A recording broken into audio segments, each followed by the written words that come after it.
नमस्कार, क्रांती न्यूज मध्ये आपलं स्वागत आहे। आज आपण बघतो की प्रत्येक स्तरावर प्रत्येक खेळामध्ये विद्यार्थी चमकत असतात, परंतु ह्या विद्यार्थ्यांचा पाया कुठं तयार होतो, तर तो पाया तयार होतो या ठिकाणी।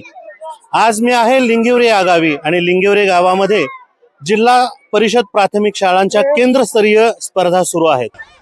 वास्तविक पाहता मुलांच्या शिक्षणाचा जो पाया असतो तो जिल्हा परिषद शाळेच्या माध्यमातूनच घडला जातो।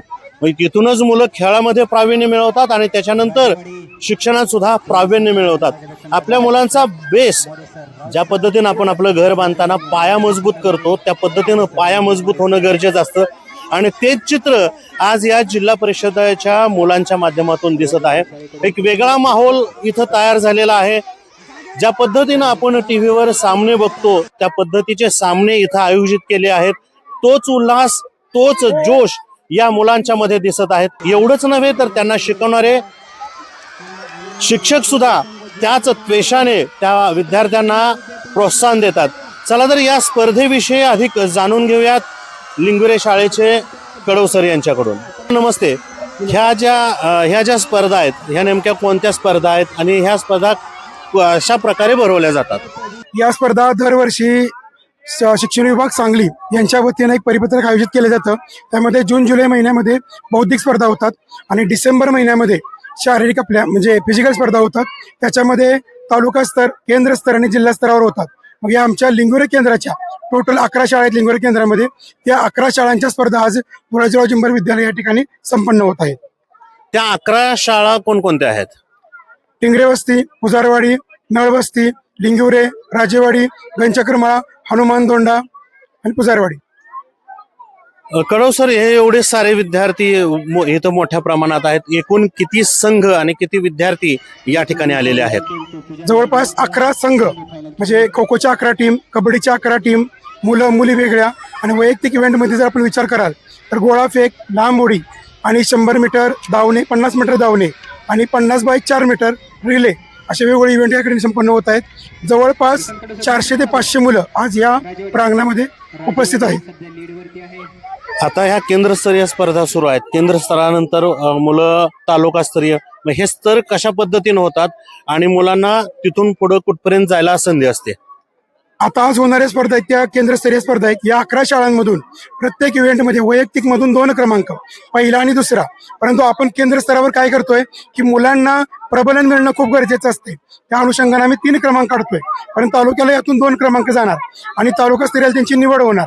तालुक्यामध्ये स्पर्धा माझ्या माहितीप्रमाणे 15 दिवसामध्ये होती।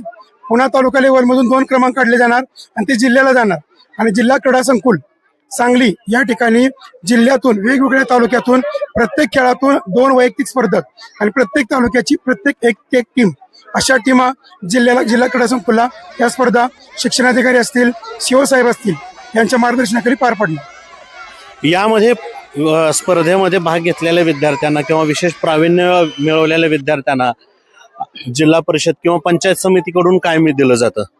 आता आमच्या स्तरावर जर सांगायचं म्हणलं केंद्र स्तरावर तर आमच्या सर्व शिक्षकांनी मिळून असं एक ठराविक वर्गणी काढून आमच्या विद्यार्थ्यांना केंद्र स्तरावर एक प्रमाणपत्र आणलेले आहेत। मी त्याचा नमुना पण तुम्हाला दाखवू शकतोय की ते केंद्र स्तरावर ज्यांचे नंबर येणार आहेत त्यांना वैयक्तिक मध्ये प्रमाणपत्र आणि सांघिक मध्ये एक छोटंसं शिल्ड केंद्र स्तरावर मिळणार आहे। आणि तालुका स्तरावर पण तोच पॅटर्न असतो की तुम्हाला प्रमाणपत्र मिळलं जातं आणि एक प्रमाणपत्र आणि सन्मान चिन्ह प्रत्येक टीमला दिलं जातं आणि जिल्ह्यालाही तोच फॉर्मॅट असतो।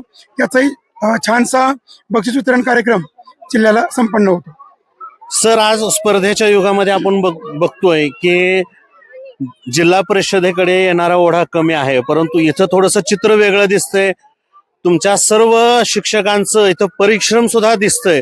नेमकं एवढ्या मोठ्या संख्येनं या झेडपीकडे येणाऱ्या विद्यार्थ्यांचा कल, याचं नेमकं कारण काय आहे? नेमकं कारण सांगायचं म्हटलं तर मी मुळात एक वाक्य खंडित करू इच्छितो की जिल्हा परिषदकडे येणाऱ्याचा ओढा कमी नाही तर जास्त आहे। फक्त आता कसं झालेलं आहे, पटसंख्या कमी म्हणत असाल तर जन्मदरच कमी आहे सर, लग्नांचं प्रमाण कमी झालेलं आहे, त्यामुळे पटसंख्या थोडी बहुत कमी आहे।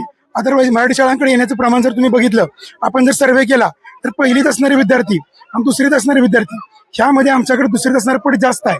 का तर खासगी शाळेतील विद्यार्थी 1 वर्ष सूट बूट आणि स्कूल बस बघतात आणि दुसऱ्या वर्षी त्यांना वास्तव काय समजतं आणि दुसरीमध्ये आमच्याकडे येतं. सर, या ठिकाणी हे सगळे विद्यार्थी आहेत. या विद्यार्थ्यांची भोजनाची सोय सुद्धा तुम्ही केलेली आहे. मग या भोजनासाठी कोण प्रायोजक असतो की तुम्ही गाव स्वरूपी काय नियोजन असतं? नाही, भोजनासाठी आम्ही वर्गणी काढत असतोय, परंतु या वर्षीचं आमचं भोजन राजवाडी शाळेला एक वरिष्ठ मुख्याध्यापक आलेले आहेत, आयवळे सर, त्यांनी या सर्व बालचमूंना स्पर्धकांना आजचं जेवण दिलेलं आहे. ह्या आमच्या विद्यार्थ्यांना प्लस जे आयोजक आहेत त्यांचं ग्राउंड आपण वापरतो, दोराजीराव जिंबल विद्यालय, त्या प्रशालेतील विद्यार्थ्यांना आम्ही भोजनाची व्यवस्था केलेली आहे. आपण पाहताय की या पद्धतीनं की एका बाजूला शहरीकरणाच्या माध्यमातून आपण बघितलं तर वेगवेगळ्या इंग्लिश माध्यमाच्या शाळा आहेत, सीबीएसई पॅटर्नच्या शाळा आहेत. एकीकडे त्या बाजूला ओढा असताना सुद्धा ग्रामीण भागातल्या जिल्हा परिषदेच्या शाळा या ओसंडून वाहताना दिसत आहेत. कारण मुळातच झेडपीमध्ये शिकणाऱ्या विद्यार्थ्यांचा पाया हा मजबूत केला जातो, हे आता कालानुरूप पालकांनाही लक्षात यायला लागले. त्यामुळे पालक आपला ओढा हळूहळू जिल्हा परिषद शाळेकडे येत चाललेले आहेत. सर, तुमच्या या उपक्रमाला, या संपूर्ण स्पर्धेला आमच्या क्रांती न्यूजच्या वतीने शुभेच्छा. आणि जरूर ही जी मुलं घडतात ही अशीच घडली पाहिजेत, कारण ही स्वच्छंदी मुलं आणि त्यात तुमच्यासारख्या शिक्षक वर्गाचं मार्गदर्शन हे नक्कीच फलदायी ठरेल. धन्यवाद सर, तुम्ही या ठिकाणी आलात आणि आमच्या विद्यार्थ्यांना प्रबोधन दिलं, प्लस आजच्या या बातमीचं वृत्तांकन केलं, त्याबद्दल मी आमच्या केंद्राच्या वतीनं क्रांती न्यूजचं मनपूर्वक असा आभार व्यक्त करतो. नक्कीच येणाऱ्या कालावधीमध्ये आपल्याला जरी वाटत असेल जिल्हा परिषद शाळा कुठंतरी थांबतील, परंतु हे शक्य होणार नाही. कारण या पाठीमागचं शिक्षकांचं परिश्रम आणि ह्या विद्यार्थ्यांचा उत्साह जर पाहिला तर जिल्हा परिषद शाळेमध्ये शिकणारा विद्यार्थी नक्कीच यशाचं शिखर गाठेल.